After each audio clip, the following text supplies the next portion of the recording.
You're here at the University of Maine, Augusta campus at the Holocaust and Human Rights Center. And I'll be presenting this evening. I'm not sure what the presentation will turn out like, or even what the subjects are that we'll cover. Certainly something to do with human rights. And when I visit this Holocaust portion of the center and see the photographs, the commemoratives, I remember my visit to Dachau many years ago and how overawed and almost broken-hearted one is walking through that camp. I also think of Mother Maria Skobozova of Paris, the Holy Confessor. She wasn't a martyr, but she was a confessor of the faith.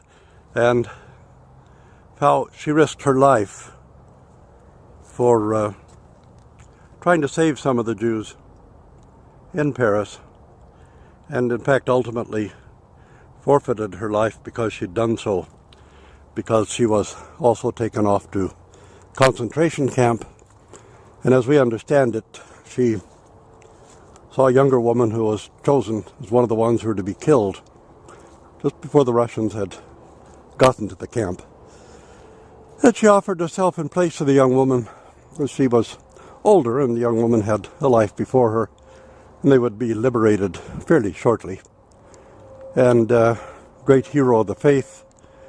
And it strikes me, though, how many Orthodox Christians in America, perhaps even in Canada, some, are so almost opposed to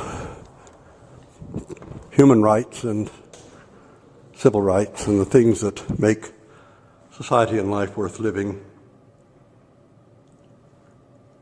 The things that the holy prophets taught us, and we paid no attention to the things that our Lord Jesus Christ taught us, and we pay no attention to. So I wanted to make a brief tour of this before we start the evening.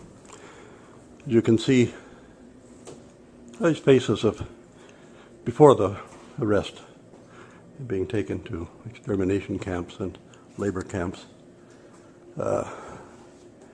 in the face of evil. The face of evil is, for me, characterized most of all by a lack of empathy, a lack of feeling for other human beings, a lack of the sense of the humanity of other human beings. And this is one of the great tragedies of the past century.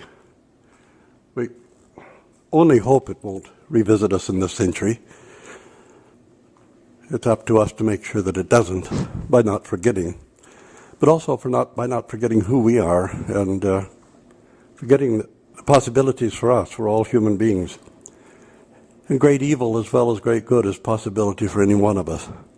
So we have to keep watch over ourselves and our hearts, that we not descend into great evil, and that we remember that the lack of empathy is what leads to great evil. It makes great evil possible, at least. The lack of our care for the other, or even the idea that there is the other. There is no the other in this world. There are only variations on a theme in the great symphony of humanity. And we can't even speak of the other when we're speaking of human beings.